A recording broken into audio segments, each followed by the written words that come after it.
विमान हादसे में जो शव है हमारे भाइयों का वापस गांव में चला है।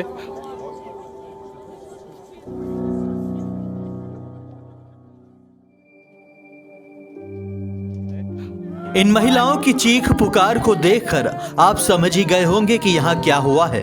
दरअसल इनके कलेजे के टुकड़े इनसे छिन गए हैं और अब इनके पास सिवाय आंसू बहाने के कोई दूसरा रास्ता नहीं बचा है। हम बात कर रहे हैं कल नेपाल विमान हादसे की। आपको बता दें, मरने वालों में 5 भारतीय भी शामिल थे, जिनमें से 4 यूपी के गाजीपुर जिले के ही थे। नेपाल के पोखरा में हुए विमान हादसे ने गाजीपुर को गमगीन बना दिया है। चारों तरफ सन्नाटा पसरा हुआ है, आंसुओं का सैलाब है। विमान हादसे के शिकार हुए 4 लोग यहाँ के अलावलपुर अफगा इलाके के रहने वाले थे और अलग अलग व्यवसाय करते थे। सबसे ज्यादा अफसोस की बात तो ये है कि इन चारों की उम्र महज 22 से 27 साल के बीच ही थी।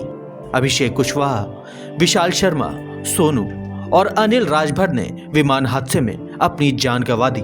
सभी के परिजनों का रो रो कर बुरा हाल है। बात करें अभिषेक कुशवाहा की तो वो जन सेवा केंद्र चलाते थे और अपने परिवार के इकलौते कमाने वाले सदस्य थे।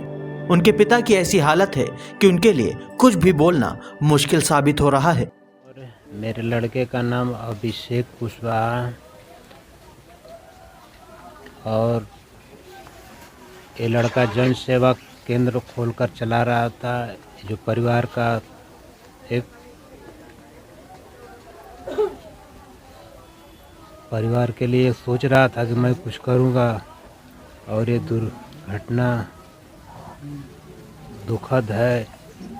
इसके लिए सरकार की उचित से उचित कार्रवाई के अनुसार जो भी परिवार का सहयोग हो सके। और जो बहुत ही दुखद घटना घटी है, हम लोग कहीं ना कहीं शोक में डूबे हैं। पूरा परिवार, पूरा गांव डूबा है। बहुत कष्ट की बात है कि आज हमारे बीच भाई नहीं है। हम लोग चाहेंगे कि शासन प्रशासन और उत्तर प्रदेश सरकार और केंद्र सरकार, अब तो जो होना है वो हो ही गया, लेकिन हम लोग चाहेंगे कि अधिक से अधिक मदद करे।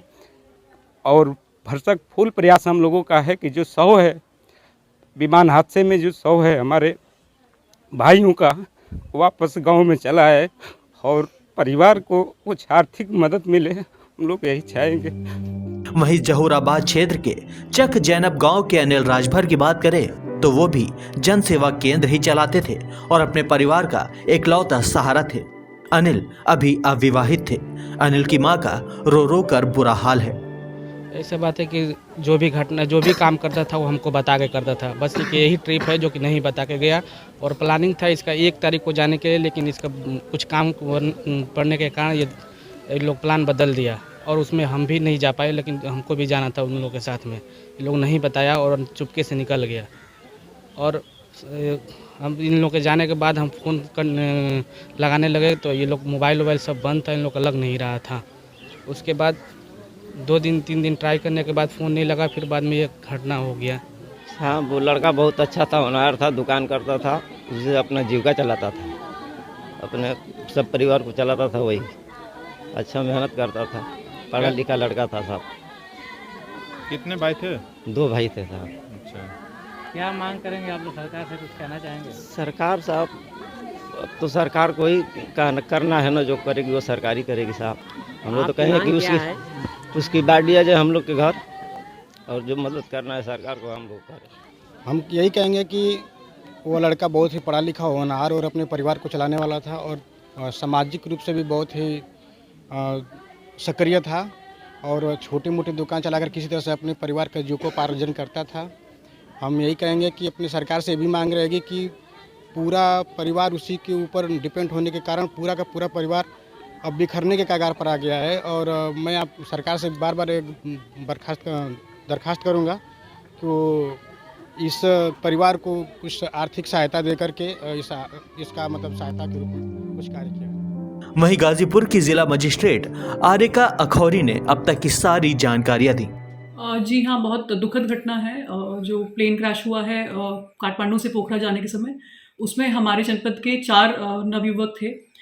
इनका नाम है अभिषेक कुशवाहा, ग्राम धरवा तहसील कासमाबाद, सोनू जायसवाल ग्राम चक जैनब तहसील कासमाबाद, विशाल शर्मा ग्राम अलावलपुर तहसील कासमाबाद और अनिल कुमार राजभर ग्राम चक जैनब तहसील कासमाबाद।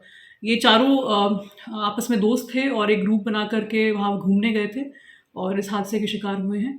बहुत दुखद घटना है। इस क्रम में हम लोग इंडियन एम्बेसी काठमांडू से टच में हैं और उन्होंने बताया है कि रेस्क्यू ऑपरेशंस अभी चल रही थी, जो कि अंधकार होने की वजह से रुक गई हैं। कल पुनः रिज्यूम होंगी, उसके बाद बॉडीज़ रिकवर की जाएंगी।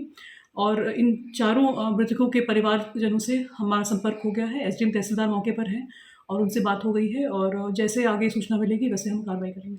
अभी इसकी पुष्टि नहीं हुई है क्योंकि कुल 68 लोग उसमें ट्रैवल कर रहे थे, उसमें से सिर्फ 62 डेड बॉडीज़ मिली हैं और उसमें पहचान अभी नहीं हो पाई है और इसके बारे में स्थिति कल ही क्लियर हो पाएगी। खैर, गाजीपुर गमगीन है, पूरा प्रदेश दुखी है और पूरा देश अफसोस मना रहा है क्योंकि विमान हादसे के बाद जो मातम छाया हुआ है उसके दुख को लफ्जों में बयां करना नामुमकिन है। ब्यूरो रिपोर्ट, दी भारत टीवी।